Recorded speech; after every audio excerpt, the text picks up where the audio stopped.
ஆதிஜி, அதாவது உங்கள் படங்களில் வந்து இது கடைசி உலக போர், நான் உங்கள் படங்களில் வந்து காதல் போர் நல்லா இருக்கும், இந்த படத்தில் அது எவ்வளோ இம்பார்ட்டன்ட் இருக்குது? காதலும் இருக்குண்ணே, படத்தில் காதலும் இருக்குது. அதை தாண்டி நிறைய விஷயங்கள் இருக்குண்ணே. ஆக்ஷன் இருக்குது, ஜானராக சொன்னால் காதல் இருக்குது, ஆக்ஷன் இருக்குது, நிறைய விஷயங்கள் இருக்குது. அண்ட் வந்து படம் வந்து கொஞ்சம் டீப்பான ஒரு மீனிங் இருக்க ஒரு அட்டம்ப்டாக எடுத்துருக்கோண்ணே. ஸோ நாங்களும் ரொம்ப ஆர்வலாக எதிர்பார்த்துட்ருக்கோம் இதை ரசிகர்கள் எப்படி ரிசீவ் பண்ணுவாங்கங்கிறது.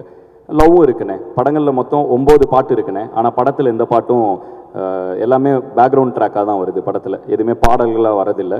பட் ஆனால் படத்தில் 9 பாட்டு இருக்குது. ஸோ அதுவே ஒரு வித்தியாசமான முயற்சி தான் எங்கள் கிட்டேருந்து. ஏன்னா நாங்கள் பொதுவாக என் படத்தில் நிறைய பாடல்கள் இருக்கும். ஸோ அதுவே ஒரு வித்தியாசமான முயற்சி தான். அதே மாதிரி இப்போ இந்த சித்தர் பாடல் கேட்ட பிறகு தான் இப்போ பாதி அந்த அந்த பாடல், அந்த மாதிரி பாடல்களை பார்த்து தான் இப்போ பாடல்களே பாடி இருக்கிறாரோ அப்படின்னு தோணுச்சு. நீங்கள் அந்த மெட்டை ஏற்ற இறக்கமாக பாடினீங்கல்ல. நான் தொடர்ந்து இப்போ தமிழண்டா இயக்கத்தில் நாங்கள் தொடர்ந்து தமிழ் சார்ந்த விஷயங்கள், ஹிப்ஹாப்னாலும் ஹிப்ஹாப் தமிழானாங்க. ஸோ அதனால் அங்கே பார்த்தீங்கன்னா பாரதியார் அவரே ஒரு பெரிய ரேப்பர் தான். ஸோ அவருடைய நடையிலுமே அந்த ரேப் இருக்குது. ஸோ தொடர்ந்து அந்த மாதிரி விஷயங்கள் இன்ஸ்பயர் ஆகி தொடர்ந்து நாங்கள் எங்களோட கலைப்படைப்பை கொடுத்துட்ருக்கோம். கண்டிப்பாக இந்த மாதிரி எல்லா தமிழ் இலக்கியங்களில் இருக்கிற விஷயங்களில் கண்டிப்பாக நாங்கள் இன்ஸ்பயர் ஆகி அதை புது வடிவத்தில் கொடுத்துட்டும் இருக்கோம். கண்டிப்பாக அதில் தான் இன்ஸ்பயரும் ஆகிறோம். அதே மாதிரி சுந்தர் சி சார் எப்போதும் உங்கள் படங்களை அதிகம் அவர் தயாரிப்பார். இந்த படத்தை நீங்களே தயாரிக்க காரணம், அவர் சீஃப் கெஸ்ட்டாக வர காரணம் என்ன? ஏன்னா இதில் ஜாஸ்தி லாபம் எடுத்துடலாம், நீங்கள் எடுத்துட்டீங்களா ப்ரொடியூசரா? ஆனால் லாபங்கிறது வந்து நான் அதை எல்லாத்தையும் தாண்டினேன். நான் வந்து ஒரு ஆர்டிஸ்ட்டு. எனக்கு வந்து என் ஆர்ட்டை தொடர்ந்து பண்ணிக்கிட்டே இருக்கிறோங்கிறது ரொம்ப ஆசைனே.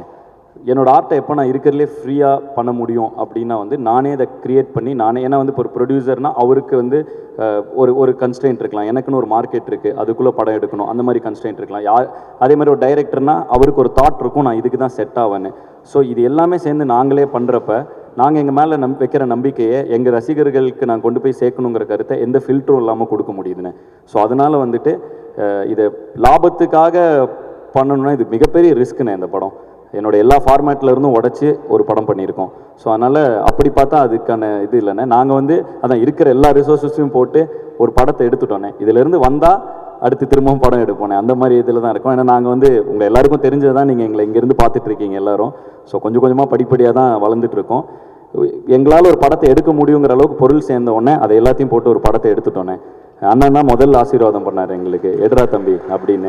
ஸோ வந்து என்னை எப்படி வந்து ஆரம்ப காலகட்டத்தில் பொடி பையனாக வந்தப்போ வந்து பாட்டு பண்ணிடுவியாடா, சரணம் பல்லவினா என்னன்னு தெரியுமாங்கிற மாதிரி இனி வரைக்கும் அண்ணன் கரெக்டாக பண்ணிவிடு, ஆல் த பெஸ்ட் அப்படிங்கிற ஒரு இதில் இருக்கார். ஸோ அண்ணனோட வாழ்த்து என்றைக்குமே எனக்கு இருக்குண்ணே. என் பசங்களோட நட்பு இருக்குது, எனக்குள்ள நம்பிக்கை இருக்குது. அதனால் வந்து தொடர்ந்து ஹிப்ஹாப் தமிழ் என்டர்டெயின்மெண்ட் மூலமாக தமிழ் சினிமாவுக்கு பிரம்மாண்டமான படங்களை நாங்கள் கொடுத்துட்டே இருப்போம் அப்படிங்கிறதுல எங்களுக்கு ஒரு நம்பிக்கை இருக்குண்ணே. அதுக்கு இந்த படம் கண்டிப்பாக வெற்றி அடையுங்கிறத நாங்கள் நம்புகிறோண்ணே. இதை வந்து 20ஆம் தேதி மக்கள் தேட்டரில் பார்க்கும் பொழுது அதிலோட ரிசல்ட் தெரிஞ்சிடனே. அதுக்கு நாங்களும் அவ்வளோ காத்துக்கிட்டு இருக்கோண்ணே. அண்ட் தொடர்ந்துண்ணே உங்கள் எல்லாத்தோட சப்போர்ட்டும் கண்டிப்பாக எங்களுக்கு வேணும். அதே மாதிரி நீங்கள் கோயம்புத்தூர்காரரு, ஆனால் மவுண்ட் ரோடில் குண்டு வைக்கணும்னு ஏன் அவ்வளோ பார்த்தா வந்தோன்னா ட்ரெய்லரு டப்பு டப்புன்னு மவுண்ட் ரோடே பிளாஸ்ட் பண்ணுறீங்களே, என்ன நோக்கம் அது? ஆனால் ஒரு போர் நடந்தால் என்ன ஆகும் அப்படிங்கிறது தான் படத்துடைய கதைனே. ஸோ ஒரு கடைசி ஒரு உலக போர் ஆரம்பித்தா என்ன நடக்க போகுது அப்படிங்கிறது தான் படம். ஸோ இந்த படத்தில் நிறைய விஷயங்கள் இருக்குண்ணே. அது பார்க்குறப்ப அதோட சுவாரஸ்யம் இன்னும் நல்லாயிருக்கும். படம் வந்தோடனே இது எல்லாமே டோட்டலாக புரிஞ்சிடும்ண்ணே. சார், படத்தை நீங்கள் தான் ஓனாக ரிலீஸ் பண்ணுறீங்களா? ஆமாண்ணே. டென்கோட்டாவும் சிம்பா ப்ரொடக்ஷன்ஸும் அவங்க ஓவர்சீஸ் வாங்குறதுக்காக வந்தாங்கண்ணே. படம் பார்த்து அவங்களுக்கு ரொம்ப பிடிச்சி போயிடுச்சு. ஸோ தமிழ்நாடு தேட்டருக்குலாம் அவங்களே எடுத்துக்கிட்டாங்க. அண்டு சேட்டலைட் டிஜிட்டல்லாம் முடிஞ்சுதுண்ணே. ஸோ எங்களால் என்னென்ன இருக்கோ எல்லாத்தையும் வச்சு ரிலீஸ் பண்ணுறோன்னே. இப்போ நாங்கள் தானே பண்ணுறோம் எல்லாமே. சார், இப்போ நீங்கள் இசையமைச்சது ஈஸியாக இருந்ததா, டைரக்ட் பண்ணது ஈஸியாக இருந்ததா, படம் எடுக்கிறது ஈஸியாக இருந்ததா? எல்லாமே ஈஸியாக தானே இருக்குது. உங்களுக்கு எனக்கு ரொம்ப பிடிச்சிருக்கு. அதனால் பிடிச்சி பண்ணுற எல்லா விஷயம் ரொம்ப ஈஸியாக இருக்குண்ணே. வாழ்த்துக்கள். ரொம்ப நன்றிங்கண்ணே. ஐபிஎல்லுக்கும் இதுக்கும் சம்மந்தம் இருக்குங்களா, கதைக்கும்? இல்லைண்ணே, ஐபிஎல்லுங்கிற ஒரு விஷயத்துக்கும் இதுக்கும் இல்லை. இது உலகத்தில் என்ன நடக்குதோ அனைத்துக்கும் இதுக்கும் சம்மந்தம் இருக்குண்ணே.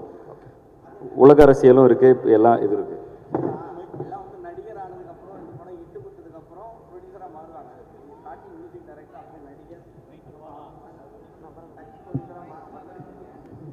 பேர் வந்து உலக போர்னு வச்சுருக்கீங்க, எல்லாத்தையும் கடந்துட்டீங்க.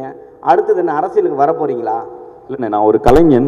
நான் வந்து ஏன் வந்து இப்போ படம் ப்ரொடியூஸ் பண்ணுறேன்னா அதுக்கான பதில் தான் சொன்னேன். என்னோட கலையை வந்து மக்கள்கிட்ட கொண்டு போய் சேர்க்கறதுக்கு எவ்வளோ முடியுமோ, எவ்வளோ ஃபில்டர்ஸ் கம்மியாக முடியுமோ, நான் நினச்சதை என்னால் கொண்டு போய் சேர்க்க முடிய இந்த நிறுவனம் எனக்கு உதவியாக இருக்குண்ணே. அது போக இந்த நிறுவனம் மூலமாக கிட்டத்தட்ட நாங்கள் இன்னைக்கு வந்து ஒரு 2 பேர் வந்தோண்ணே, 2 பேர் ஆரம்பித்தோம். இன்னைக்கு கிட்டத்தட்ட 110 பேர் பக்கத்தில் நாங்கள் வேலை பார்த்துட்ருக்கோண்ணே. ஸோ அதனால் இது எனக்கு இன்னும் சந்தோஷமாக இருக்குது. ஏன்னா என் பசங்க அன்றைக்கெலாம் என் கூட இருந்த பசங்க, நாங்கள் இண்டிபெண்டன்ட் மியூசிஷியனாக இருந்தப்போ நிறைய பேர் வந்து அதுக்கான வாய்ப்பு இல்லாமல் அங்கே சஸ்டெயின் பண்ண முடியாமல், இன்ஃபேக்ட் நாங்களே அண்ணனை பார்க்கலன்னா எப்படி சஸ்டெயின் பண்ணியிருப்போம் தெரில. நாங்கள் இண்டிபெண்டன்ட் ஆர்டிஸ்ட்டாக இருக்கிறதுக்கு இன்றைக்கி மார்க்கெட் இருக்குது, அன்றைக்கி அப்படி எதுவுமே கிடையாது. ஸோ அந்த இடத்துல 2 பசங்க கனவோடு வந்திருக்கோம். அந்த டைமில் எங்கள் கூட இருந்த பசங்களெல்லாம் எங்களுக்கு ஒரு பிளாட்ஃபார்ம் அமைச்சு கொடுக்க முடியல. இன்றைக்கி இந்த ஹிப் ஹாப் தமிழ் என்டர்டெயின்மெண்ட் மூலமாக எங்கள் கூட ட்ராவல் பண்ண எல்லா பசங்களும், கிட்டத்தட்ட ஹட்சன் எங்கள் கோ டைரக்டர், அவர் தான் என் டைரக்ஷன் டீம் ஃபுல்லாக அவர் தான் ஹெட் பண்ணுவார். ஸோ எங்களோட சிஸ்டமே கொஞ்சம் வேறு மாதிரி, இப்போ பொதுவான சினிமா சிஸ்டமாக இல்லாமல் கொஞ்சம் ஒரு க்ளீனாக ஒரு கம்பெனி ஃபார்மேட்டில் நடத்திட்டு இருக்கோம். ஸோ ஹட்சன் தான் ஹெட் பண்ணுறாரு. ஹட்சன் வந்து எனக்கு 12 வருஷமாக தெரியும். அவர் ஒரு இண்டிபெண்ட் பிபாய், அவர் அதாவது பிரேக் டான்சர், பிபாய், ஒரு கொரியோகிராஃபர். அவர் டான்ஸ் கிளாஸ் நடத்திட்டு இருந்தார். இந்த படம் ஆரம்பித்து ப்ரொடக்ஷன் ஆரம்பித்தோன்னே வாங்க படம் ஆரம்பிச்சிட்டேன் வாங்கன்னு. ஸோ இது மாதிரி ஒவ்வொரு ஃபீல்டில் இருக்கவங்க எல்லாருமே, இந்த அஜய் வந்து சிஏ, அவன் வந்து ஒரு சார்ட்டர்ட் அக்கௌண்டன்ட்டு. ஸோ இந்த மாதிரி எந்தெந்த நண்பர்கள் எங்கெங்கெல்லாம் ஜேபி வந்து என் ஃபேன் கிளப் இன்டர்ன்ஷிப் ப்ரோக்ராம் மூலமாக வந்தான். ஸோ இப்படி எங்கெங்கே யாரை பார்த்தனோ அந்த நண்பர்களுக்கெல்லாம் ஒரு இடம் கொடுக்க இந்த நிறுவனம் எனக்கு உதவியாக இருக்குண்ணே. அவ்வளோதான் இதில் விஷயம். இல்லை இதில் இன்னொன்று, படிப்பு முக்கியம் தான். நீங்கள் சொன்னது எல்லாம் படித்தவங்க தான். ஆனால் சினிமாவை நோக்கி வரவங்க முக்கால்வாசி பேர் படிப்பு இல்லாதவங்க தான் வராங்க. ஸோ அந்த மாதிரி படிப்பு இல்லாமல் வந்தாலும் சேர்த்துக்கிறதுக்கான வாய்ப்பு இருக்கா? ஆனால் படிப்புங்கிறது வந்து நம்ம குழப்பிக்க வேணாம். ரொம்ப சிம்பிள். திறமை இருக்கிற பொழுது எல்லாருக்குமே இது படிப்புங்கிறது வந்து டிகிரியோ அது கிடையாது. படிப்புங்கிறது நம்ம கற்றுக்கொள்ளும் எல்லா விஷயங்களும் தான். ஸோ வந்து படிப்பு நம்மளை பண்படுத்தும். ஸோ ஒருத்தரை வந்து எத்தனை படிச்சிருக்காங்கங்கிறத வச்சு அவங்கள நம்ம திறமையை எடை போட முடியாது. அனைவருக்கும் வாய்ப்புண்டு. ஆனால் நான் அடிக்கடி சொல்கிறது என்னென்னா, படிச்சுட்டா அது பின்னாடி இருக்கிற டெர்மினாலஜியும் அதோட பேசிக்கும், அதை எப்படி அந்த ப்ராசஸும் நம்ம கற்றுப்போம். ஸோ அப்படி கற்றுக்கும் பொழுது நம்மளுக்கு வந்து எந்த இடத்துலையுமே கை கட்டியோ தலை குனிந்தோ அவுட் ஆஃப் த வே போய் எதுவும் பண்ண தேவையில்லை. தலை நிமிர்ந்து இருக்கலாம். இப்போ எனக்கு இது தோத்துச்சுன்னா நான் காலேஜில் போய் ப்ரொஃபஸராக, எனக்கு இந்த சினிமா கெரியரே இப்போ எனக்கு இது சரி இதெல்லாம் நான் காலேஜில் ப்ரொஃபஸராக போவேன். எனக்கு எந்த ஒரு இதுவும் இல்லை. என்கிட்ட என் படிப்பு இருக்குது. அது எனக்கு என்றைக்குமே நம்பிக்கை கொடுக்கும். நான் தலை நிமிர்ந்தே இருப்பேங்கிற தன்னம்பிக்கை என் படிப்பு எனக்கு கொடுக்குது. அதனால எல்லாரும் படிங்கன்னு என்னோடய ரசிகர்களுக்கு தொடர்ந்து அதை நான் சொல்லிகிட்டு இருக்கேன். அவ்வளோதான் அதில் விஷயம். டெக்னாலஜி வளர வளர அழிவு கண்டிப்பாக இருக்குன்னு நீங்கள் நினைக்கிறீங்களா? இருக்கலாம். இந்த படத்துலையும் அது மாதிரி ஒரு விஷயம் இருக்குது. டெக்னாலஜி 2 வகையாக யூஸ் பண்ணலாம். அது ஒரு தீக்குச்சி தான். பத்துச்சுன்னா தீக்குச்சியை வச்சு வெளிச்சமும் கொடுக்கலாம், ஊரையும் அழிக்கலாம். ஸோ டெக்னாலஜி நம்ம எப்படி யூஸ் பண்ண போகிறோங்கிறத வச்சு தான் அதுக்கான பதில் இருக்குது. ஸோ நான் வந்து அதுக்கான அப்படி அழிஞ்சிடக்கூடாதுன்னு நினைக்கிறேன். அது இருக்கா இல்லையான்னு நீங்களும் தான் சொல்லணும். இல்லை, 3ஆம் உலகப் போர் வந்து வாட்டரில் வரும்னு சொல்லியிருக்காங்க. 3ஆம் உலகப் போர் வாட்டரில் தான் வரும்னு சொல்லியிருக்காங்க. பட் ஆனால் நீங்கள் வந்து கடைசி உலகப் போர் டெக்னாலஜி தான் ஸ்டார்ட் ஆக போகுதுன்னு சொல்ல வந்திருக்கீங்க. ரெண்டுத்தும் டிஃப்ரெண்ட். இல்லை, இது படம் பார்த்துட்டிங்கன்னா இன்னும் சூப்பராக புரியும்ண்ணே உங்களுக்கு. Okay, last question. Okay, concept கூட இப்போது 2-3 நாள் முன்னாடி நடந்தது. அதில் கூட ஏதோ பசங்க சண்டே ஆகிடுச்சிங்க. இது வரைக்கும் உங்கள் கான்செப்டில் அந்த மாதிரி நடக்கவே இல்லை.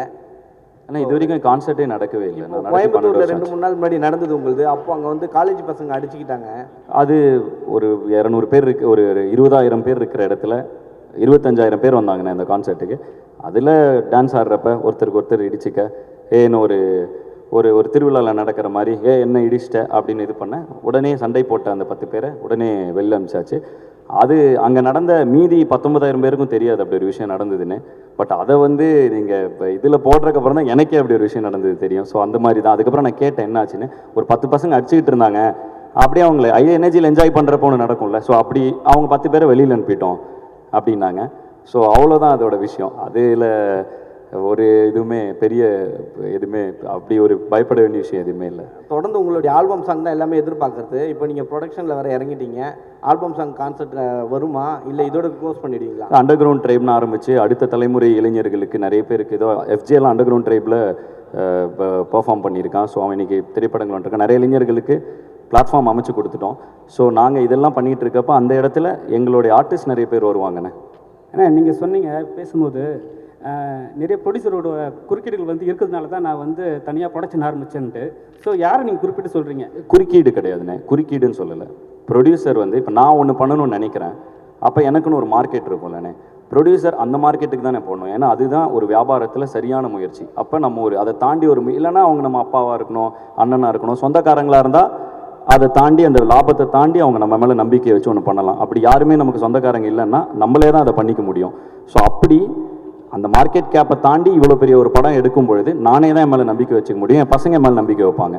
ஸோ எனக்கு பிடிச்ச கண்டென்ட்டை நான் கொண்டு வரணும்னா அதை நானே ப்ரொடியூஸ் பண்ணிக்கிறேன், அவ்வளோதான். ஸோ அப்படி தான் இதை சொல்கிறேன். இதில் குறுக்கீடெல்லாம் இல்லைண்ணே, குறுக்கீடெல்லாம் இருக்காது. குறுக்கீடு இருந்தாலும் அதில் இது இருக்காது, லாஜிக் இல்லைல்ல. எப்படி குறுக்கிட முடியும்? யாரும் அப்படி குறுக்கிட மாட்டாங்க. சரி, நீங்கள் ஸ்டேஜ் ஏறும்போது சொன்னாங்க எல்லாருமே 15 வருஷம் 20 வருஷம் 18 வருஷம்னாங்க. ஆக்சுவலாக என்னென்ன பார்த்தா உங்களுக்கு 25 வயசு மாதிரி தான் தெரியுது. உங்களோட வயசு என்ன?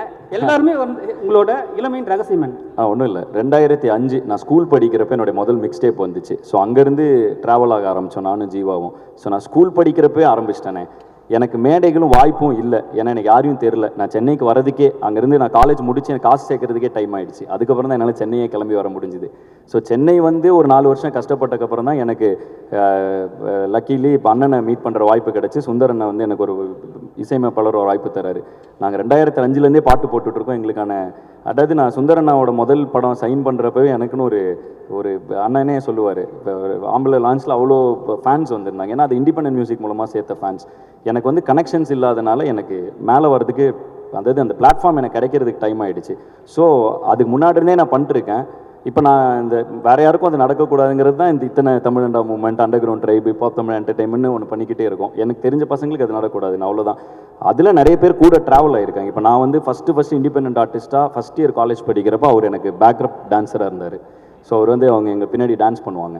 ஸோ அந்த மாதிரி நிறைய பேர் கூட இவ்வளோ வருஷம் ட்ராவல் ஆகிட்டோம். ஸோ அந்த இதனால அவ்வளோ வருஷமாக தெரியுது.